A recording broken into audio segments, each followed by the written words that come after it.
University's Center for Psychiatric Rehabilitation's goal is to connect our viewers with supportive resources in the community and to help individuals enhance their career development and overall well-being. Everyone can be successful with the right support. In the last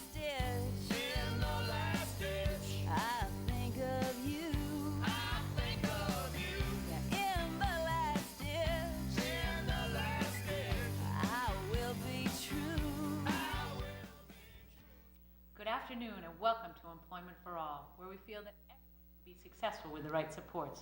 My name is Kimberly Bissett and I'm here to help you get a job, change jobs, or advance in the job you currently have. We'd like to thank our sponsor, the Department of Mental Health, for bringing you... Okay. He made a mistake. Okay. That's okay. What happened? He made a mistake, that's okay. That was actually an intro I liked, rats. That's okay.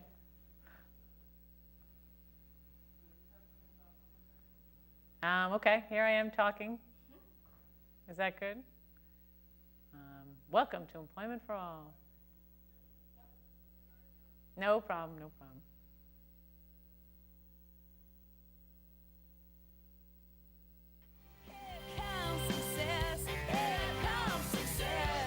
Boston University's Center for Psychiatric Rehabilitation's goal is to connect our viewers with supportive resources in the community and to help individuals enhance their career development and overall well-being.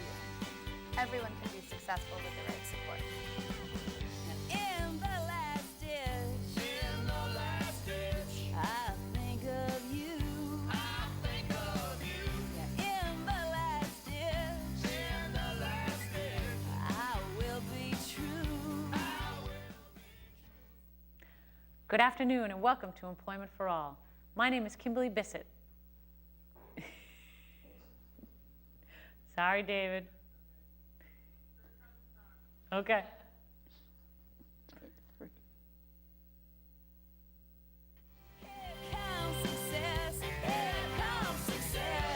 Boston University's Center for Psychiatric Rehabilitation's goal is to connect our viewers with supportive resources in the community and to help individuals enhance their career development and overall well-being. Everyone can be successful with the right support. In the last ditch, I think of you. I think of you. Yeah, in the last ditch, I will be true. Hello and welcome to Employment for All, where we believe everyone can be successful with the right supports. My name is Kimberly Bissett and I'm here to help you get a job, change jobs, or advance in the job you currently have. We'd like to say thank you to our sponsor, the Department of Mental Health, for helping bring you today Employment for All. Every week we bring you interesting and informative guests to help you reach your full potential, both in your career and your overall well-being. And today is no exception. We'd like to welcome Elena Weinberg. She's both a job seeker and a client of Side by Side. Welcome, Elena. Thank you. We're happy to have you here. Thanks. So let's start off as we always do on Employment for All, asking you, tell us about yourself. Well, I currently am seeking volunteer positions at both the YMCA and the Carroll Center for the Blind. And I love to cook, and I love cats. Fantastic, great. And so you're here kind of as a job seeker. We're going to talk about job hunting is a very difficult process to go through because it's a lot of putting yourself out there, a lot of waiting, a lot of following up, and it can be very challenging. So let's talk a little bit about your two, now you're pursuing volunteer and paid at the same time. Let's talk a little bit about your opportunities.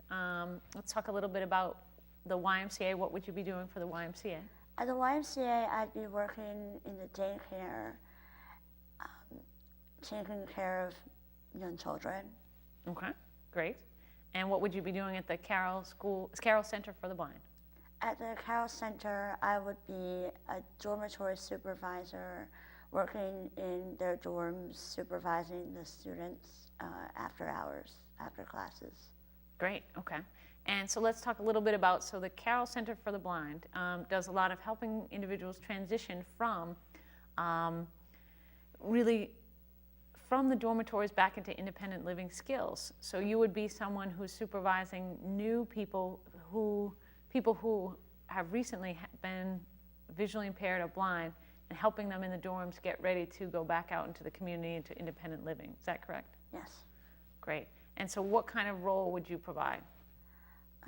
As I understand it, I think it's just more of a guidance position, just supervising if there's a problem, being able to help them or guide them to whoever the staff might be able to help them. Great. So you'd be a connection and a support. So if someone was confused about something or said, who do I need to connect in about this, or what do I do about this, or where would I find this on the internet, you're very much a resource and a presence there to help support people. Yes. That's fantastic.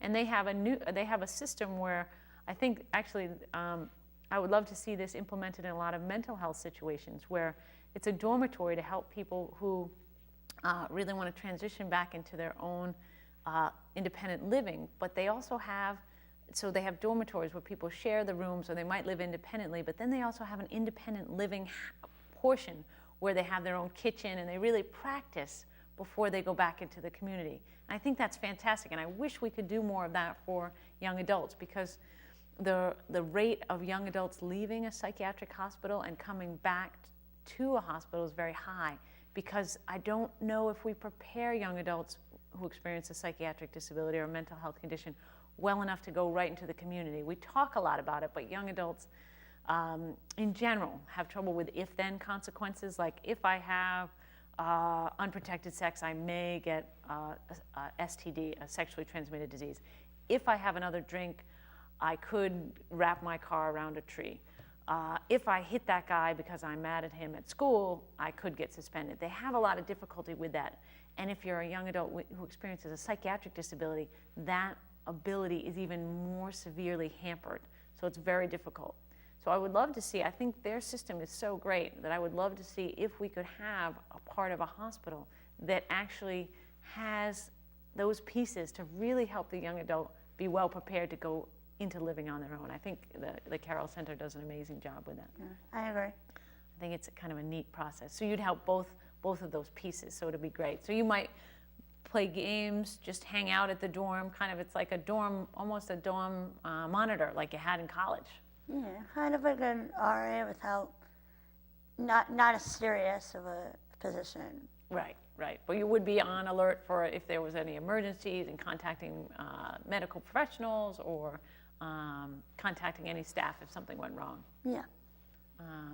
And so I want to take a step back and talk about why we chose, we've been talking a lot about why we chose volunteering and the process of it. So as we considered kind of what were your strengths, you talked about what are some of the main things, what are some of the reasons you decided on, let's start off with the YMCA. Why did you decide, I want to volunteer at the YMCA? I've had some previous experience in taking care of children at that young age, both in a summer camp environment and also in a school environment. And I love kids anyway, so put it all together, and I think it's a good environment for me. Fantastic. So we took a lot of time to identify some of your skills and many of your strengths. And you also previously worked at a place called Kids That Cook. Can you tell us what you did there? It was an after-school cooking class for middle school children, or middle school age kids. And I basically was more of an assistant to the chef that taught the class, setting up for the lessons, helping, supervising the kids during the class, and helping them to break it down at the end of the day. Great, fantastic. And that's very rewarding to help kids really, because kids get excited when they make something, when they can create something, especially something that other people will eat. So I think that was really a neat role for you, was combining both your skills of cooking and connecting with kids. And then I think it led you to, well, I would like to work exclusively with kids at the YMCA. Yeah. And I love the YMCA. I'm a proud member myself. And we have a lot of fun there. I go to a lot of yoga classes. My son does swimming there. And it's a great place. And I always kid that if you're not I'd rather go to the YMCA, because if you're not going to the gym, at least you're sending kids to camp. You know, it's a wonderful place to be part of. It's always a lot of community neat things that they do there. So I think that's a huge factor. You want to figure out where you feel comfortable, and the YMCA, I think, is that kind of community supportive place where you'd really enjoy volunteering there, and then it would help you transition to a paid position, because people want to see, especially when you work with children and you decide to work with a little younger children at the YMCA, they want to see that you've done that. So it's a really good strategic step in helping you advance working with kids. Because a lot of people say to me, well, I want to work with kids, or I want to work with computers, or I want to do administrative work. And I said, well, what kind of experience do you have? Well, none. And it's very hard to be hired because people want to see that you have some experience in it. So I think that route really makes sense. And one of your other interests is helping people who experience visual impairments or who are blind. Can you tell us where that interest came from? My mother, in her 20s, was legally blind. She became legally blind, and I grew up helping her with daily tasks and things that weren't as easy for her to do on her own. And so I was really drawn to the Carroll Center because it felt like a very home-like environment. It was a very comfortable environment that I felt like I was back, you know, what I was doing when I was younger. Fantastic. So you had a real connection to it. You have a real passion for helping people, and you also had a lot of experience doing it really hands-on with your mom. Yeah. Terrific. And so I love to tell these stories because it helps people think about, well, what do I love and what am I interested in? And you can combine them. And we always talk about combining your interests, your skills, and your abilities. And when you can do that, then you find the right match. And we're hoping that both of these situations work out so you can see what direction you'd like to go in. And they're both part-time, so it could be a really nice fit. And you've looked into other places that weren't quite the right fit. So it's kind of deciding, and you did some informational interviews, and you went out and you talked to people. So it's kind of figuring out what might not be a match as well. So that's important to think about. I know you at one point looked into a hospital, and it seemed kind of a little bit of a bigger place and not quite a match for you. Do you want to comment on that at all? I think it seemed like a more overwhelming environment.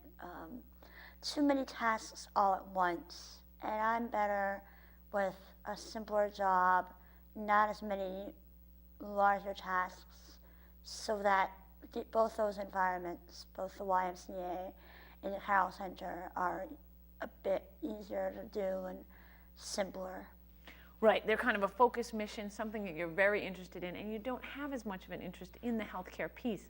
So that's what gets a lot of people to work, is that they care about what they're doing, it's in a supportive environment, and it's an environment that they have a connection to.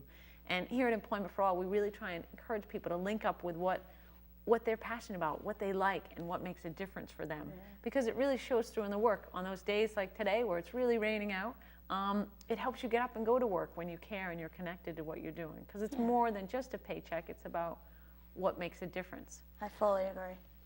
Absolutely. No, it's a very critical piece. So let's even take a step back. So sometimes people think about kind of what are the interest, skills, abilities, and we identified those for you. And then the next step, what we did is we looked on the YMCA website, we called them, and then we filled out an application. And it was quite a process because it's quite a lengthy application. We checked it and we rechecked it to make sure there were no errors on it. And I think a lot of people fall down at that piece because they get frustrated, they start to fill it out, they get nervous, they fill it out quickly, and they miss places. But we actually had you fill it out, then I checked it, then I had someone else check it too. And that's, I think people really don't understand the importance of filling out the whole section of an application and really having someone else look at it, because I've known so many volunteer applications to be unfortunately recycled or put in the trash. We hope not, because we want to preserve some trees, but because people didn't do that. And I think that's a real important message that we need to get out there. And it can be, you want to talk about the application process, because it can be daunting. I think the important thing is to do it slowly and not race through it just because maybe you have 3 or 4 applications sitting on your table. To go through it, to read the questions very slowly. If you don't quite understand a question, maybe ask a friend if they understand it. And then, like you said, double checking to make sure. Right, and most people will help you. I'm on a listserv of some moms, and it's very funny. A lot of the moms are reaching out to one another to say, I'm thinking about a career change. Can I meet with you, and can we work together on this? And just to have someone kind of look it over, be a partner with you, and kind of think about how do you move forward.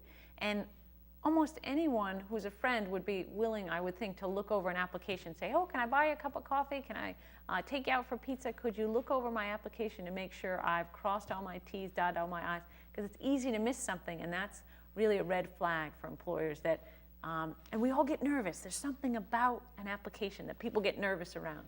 So that would be a big tip that I would give to people is have another person, at least one person, maybe two, take a look at the application, because when you get nervous, you miss things. The same is true for the resume. We did your resume, and we did, as we do on Employment for All, we look at the summary of qualifications, and we put your transferable skills right on top. And that's a critical piece too, and I would have someone look over your resume as well. People often tell me, you have one resume, and people often say, I'd like to have different resumes for different jobs, and I don't agree with that, because people often get very nervous and they send the wrong resume because they say, well, I'm interested in marketing and I'm interested in public relations. And they're related, but people often they get nervous and they hit the wrong send button. So I think it's important to have one resume and then to tailor things with a cover letter to be more specific. I think having one resume can also show that you've done multiple different jobs. If you've had a job, more of a secretarial type thing, and maybe working in a restaurant, it shows that you can do multiple different areas, which is good. Absolutely, and you can put it all in one resume. I just looked over a resume for someone last night, as a matter of fact, and the person had not their most current work experience on the top of their resume. They were trying to highlight their administrative skills and not skills at a help desk, and I was like, that makes me a little nervous. I really would encourage people to put their most current work experience at the top of their resume so it's in order, because people might not read down at the end. So even the transferable skills, the summary of qualifications really helps that piece. So you've got to think about that and have that up front, and then go in chronological order. So that's something I want to emphasize with people, because I don't know if we've touched on that enough at Employment for All, and I know yours does reflect that. And even if it's current volunteer experience, it should go at the top. And I would like to say to people, if you've got relevant experience that's further than 10 years out, on a resume you only want to put 10 years of experience, but you can put under relevant experience at the end if you say want to go back in working with animals and you haven't, or back into administrative stuff and you haven't. You can put that on your resume. So that's a key tip for people to think about. Now, as we went in, we went on an interview for Carroll Center for the Blind. Do you want to talk about preparing for an interview, how important that is? It's really important. Planning questions ahead of time, or researching, looking on the website. Some websites have information about their program or their, the history of just the history of Carroll Center, being able to look that up, or get an idea of what services they offer, so that even if they say the exact same thing, then maybe you can say, well, I also saw this on your website, or, further elaborating on what they say. Absolutely, it's critical. And I did get feedback about you specifically, Elena, that you did a very good interview and you were very well prepared because you had thought through some of the questions. And one of the questions you had was, how many people, are served by the Carroll Center for the Blind? And I remember the interviewer kind of perked up and said, that's a great question. And you were wondering how many people live there, and then how many people are served by there, take classes, how many people online. And it showed that you were really thinking about the different pieces there. And I think that was very impressive to him, that you were really thinking along those lines. Yeah, because one part of it was finding out from my position how many kids I would be, how many students I'd be looking after. Right. Because if they said, 20, that might seem like a lot, or maybe, or even 30, that might seem like a lot to look over all at once, just one person. Right. So it was both on a practical level, you want to know how many individuals are in the dormitory and how many are you responsible for? And we found out there were 2 dormitories, and you're only responsible for the individuals in the 1 dormitory. And even learning about, we kind of learned about their campus, and we got a tour, but we were well prepared enough to ask good questions. And when you look over the website, you know that, oh, okay, they do online courses. Okay, well, they have a big technology push, and you knew a lot of the technology, both from researching it and from your mom, that you looked very knowledgeable about some of the issues that are faced by people who might be visually impaired or blind, and a lot of the technology that would help them. And I think that was very impressive to him as well. And in an environment like that, to know the technology, to be familiar with the technology would be important to be able to help someone to use the technology. Absolutely, absolutely. And even if you didn't know all the technology, but you knew of it, you could help direct them to resources and let them know kind of, okay, well, this would be your next step, or this is how we could connect. Yes. So that's really important. And I think it makes you look very knowledgeable. And that's where I think a lot of people fall down in an interview. I worked with this one woman, and she was amazingly bright and very intelligent, and she was getting ready for an interview. And she called me the night before, and we talked about it. And I said, oh, okay, I actually looked at the website. It was for a pharmaceutical company. And I looked at the website, and I said, oh, great, I'm wondering, they have 3 tiers of what they research. I'm wondering what's the difference between this. I understand fully the 1st tier and the 2nd tier, but what's the difference between the 2nd tier and the 3rd tier? Where do they reach out to? What countries, how do they choose that? And the woman went, I have to research that more. I said, oh, okay, great. Yeah, look into that a little bit more. And I said, okay, and I'm wondering, they have this product and service and this product and service, but why aren't they in this other product domain? And she said, oh, I have to read more about that. I said, okay. And then I said, I know that one of the gentlemen that you're interviewing with did this video, and when the video was on, he said this, this, and this, and I was struck by that comment. What did you think of it? And she said, oh. And you could hear her voice drop over the phone, and she said, my computer wouldn't play that video, whatever technology she needed to play it. And she had waited till the last minute to prepare, or had thought she was well prepared, but of course I'm a career counselor, so I know the level of prepared she needed to be. So we actually made sure that she was at a computer so she could watch that video. She'd learn the answers to the questions, but I think people think they look cursory, like take a cursory look at a website, and they think that they know, like, oh, I know that. But I've actually created questions for people to really know about where they're applying. And I think you had a really good sense of what is the Carroll Center. And fully we'll prepare for the YMCA. We've done a lot of research already, but we'll do a little bit more on the interview for the YMCA, so you'll know very much what their, for example, it's called Child Watch. So they do child care for people who are at the gym. And it's very funny, I saw on their list, they said it's only for people while they're at the gym. So I'm sure they had someone at one point drop their kids off and go out to dinner, which is not the point of the YMCA childcare. But we were going to know a little bit more about that and the expectations, and you'll be working with someone as assistant, but we'll research that well before the interview too. So I think that would be a critical tip. Is there other things you could think of as people are thinking about their job search that you would give from your opinion, things that helped you in the process? I think that I've done research and asked questions based on what I've done or things that they've mentioned. So I kind of tend to 50-50. Some of it comes from preparedness ahead of time. Some of it comes from on the fly based on what they say, because maybe they don't mention something that's, I would be prepared ahead of time. Maybe they don't mention something they mentioned something that's not on their website. So then, can you elaborate more on that? And on their website didn't list the dormitory, dormitory supervisor. So I wanted to make sure I asked as many questions as I could about that position to be prepared. Fantastic, and I think that's a great point, is that you need to be an active, we call it active listening or demonstrating understanding in the interview. So not only can you be well prepared with questions to ask, so you seem very engaged, but you also have to be ready, you're right, absolutely, to respond to things on the fly, so you can let the person know that you're understanding what they're telling you.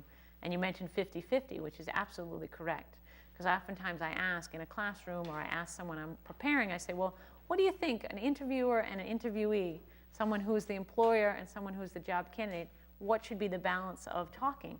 And you're absolutely right, it's 50-50, because if the employer talks the whole time, what would happen? And they may think that you're not interested enough.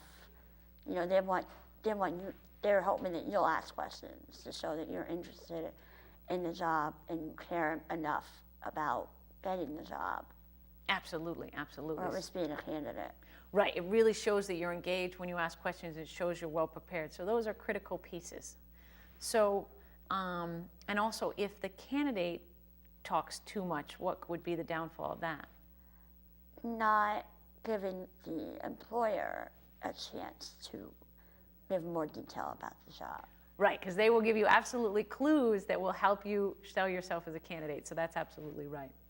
So as we begin to wrap up, let's kind of review. So it's critical to look at what your interests are, look at where your skills and your strengths are and your abilities, and tie them together. Okay. And then you want to think about, well, okay, where would you like to apply? And look at an application and consider volunteering, because volunteering can really help you get your leg in. Because if they're going to hire someone at a place, they're going to look to a volunteer who's already showing up on time, who's doing a great job, rather than go hire from without. I actually have an example. My sister she did an internship, a college internship, and that led to a hired paid position. Fantastic. Wow, that's a great story. So Okay. that's, as soon as you said that, it's the first thing I thought of. Right, and it does. It happens, I would say probably 8 times out of 10. People like to hire someone they already know that's already doing the job, that's already doing a great job, because that helps you move forward. So that's a perfect example. I'm kind of jealous she works at Disney World. She has a great job at Disney World. Yes, That is she a wonderful does. place to work. That is cool. Fantastic. So, and then one of the things I just want to remind people of is the follow-through. So we've done everything. You've got your interest, skills, abilities lined up. You applied to places. You filled out the application. You've done your resume. You go on the interview. And a critical next step is the thank you note. So that's really important. I hadn't actually been familiar with it, and I've taken a few different career courses, especially in college. And then you mentioned it, and I had never heard of it, but it made sense. Just like receiving a gift or anything like that, they took the time to interview you. So thanking them for considering you as a candidate and thanking them for their time. Absolutely. And that's the note that we'll end on, that it's so important if you go on an interview to send a thank you note. I work with many, many employers, and they say, if I don't get a thank you note, I don't think the candidate is interested. So it's not, it's even almost not worth, I don't want to go as far as to say, but almost it's not worth going on an interview if you're not going to send a note and really be specific about what you liked in the job and why you think you're a good candidate. Right. So it's critically important. So I'd like to say thank you very much, Elena, for being on You're our show welcome. today. We're very excited to have you, and we're going to have you on in the future as well to talk about side-by-side, so we look forward to that, to get in depth about that. But I think you've really helped people with your personal examples of how they're going to move forward in their job search. So thank you very much. You're welcome. And I'd like to say thank you to our viewers for once again tuning into Employment for All, where we believe everyone can be successful with the right supports. And we'd like you to look out for someone who just might be in need of that extra support and help them reach their full potential. Thank you very much, and thank you to Department of Mental Health for sponsoring Employment for All. Have a wonderful day.